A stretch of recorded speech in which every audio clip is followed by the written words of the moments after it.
Քիչ առաջ կառավարության նիստում ընդունվեց 2025 թվականի կառավարության գործունեության արդյունքների մասին զեկույցը, եւ ես ուզում եմ ձեզ ներկայացնել այդ զեկույցի կարճ նախաբանը եւ 1-2 մեկնաբանություն։ Իսկ զեկույցը հետեւյալն է. նախաբանը 2025 թվականը Հայաստանի անկախությունից ի վեր առաջին օրացուցային տարին է, երբ Հայաստանի եւ Ադրբեջանի միջև փոխհրաձգության հետևանքով զոհեր կամ վիրավորներ չեն եղել։ Հայաստանի Հանրապետության եւ Ադրբեջանի Հանրապետության միջև 2025 թվականի օգոստոսի 8-ին խաղաղություն է հաստատվել։ 2025 թվականը անկախությունից ի վեր առաջին տարին է, երբ Հայաստանի Հանրապետությունից Հայաստանի քաղաքացիների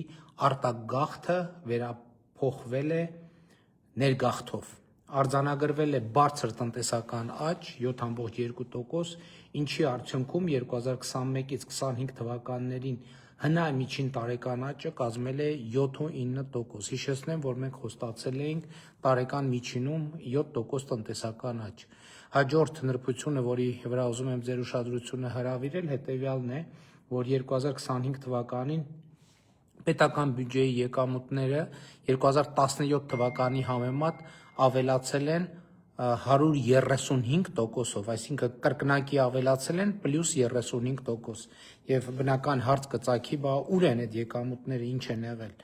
Եղել է հետևյալը. Հայաստանի Հանրապետությունում այսօր կան 700,000 դրամ աշխատավարձ ստացող ուսուցիչներ, Հայաստանի Հանրապետությունում կան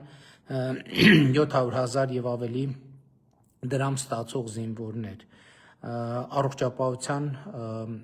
ֆինանսավորումն է էականորեն ավելացել, կրթության ֆինանսավորումը,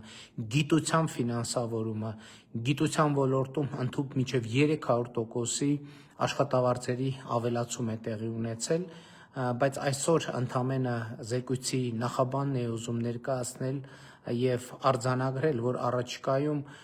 2025 թվականի գործունեության զեկույցի մասին խոսելու առիթներ թերևս էլի կունենանք եւ այս եւ բազմաթիվ այլ փաստերի մասին լրացուցիչ կխոսենք։ Լավ եղեք։